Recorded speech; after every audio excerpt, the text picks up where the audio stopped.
সোমবাৰে প্ৰথমবাৰৰ বাবে বিলাসীপাৰাত দিনজোৰা কাৰ্যসূচীৰে উদযাপন কৰা হয় পুচুনা। ভোগালী বিহুৰ লগত সংগতি ৰাখি গৰিয়ামৰীয়া দেশীয় জাতীয় পৰিষদে বিলাসীপাৰাৰ গৌৰাং নৈৰ বাকৰিত ফ্লৰিকান উদ্যানন দিনজোৰা কাৰ্যসূচীৰে উদযাপন কৰে পুচুনাক। পৰিষদৰ বিলাসীপাৰা ধুবুৰী আৰু কোকৰাঝাৰ জিলা সমিতিৰ উদ্যোগত আয়োজন কৰা এই পুচুনাত গৰিয়ামৰীয়া দেশীসকলৰ পৰম্পৰাগত সাজপাৰ, নৃত্য গীত, খাদ্য সম্ভাৰেৰে গৌৰাং নৈৰ বাকৰিত এক উখল মাখল পৰিৱেশে বিৰাজ কৰে। দেশী গীত নৃত্যত মতলীয়া হৈ পৰে বিলাসীপাৰাৰ লোকসকল। সোমবাৰে নিশালৈকে নিৰৱচ্ছিন্নভাৱে চলা পুচুনা কাৰ্যসূচীত পৰিষদৰ কেন্দ্ৰীয় তথা জিলা পৰ্যায়ৰ নেতৃবৃন্দ, আছু আক্ৰাছুৰ আঞ্চলিক সমিতিৰ নেতৃবৃন্দৰ লগতে কোকৰাঝাৰ আৰক্ষী অধীক্ষক, উপ আৰক্ষী অধীক্ষক প্ৰমুখ্যে বহু সংখ্যক বিশিষ্ট ব্যক্তি উপস্থিত আছিল।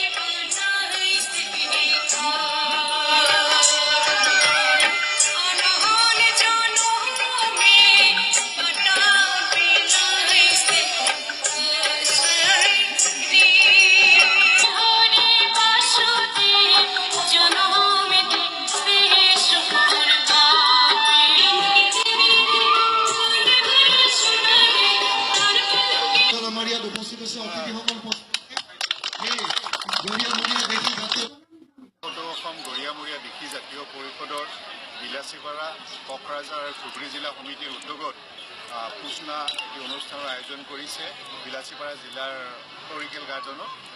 আমি সদৌ অসম গৰিয়ামৰীয়া দেশী জাতীয় পৰিষদে আমি যে খিলঞ্জীয়া জনগোষ্ঠী তাৰ প্ৰমাণ হিচাপে আজি পুচুনা আমাৰ বিভিন্ন জাতি জনগোষ্ঠীৰ লগতে বিভিন্ন সাংস্কৃতিক অনুষ্ঠানৰ আয়োজন কৰিছে।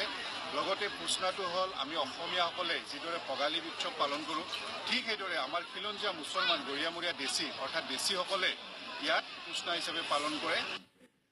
এক সন্দেহজনক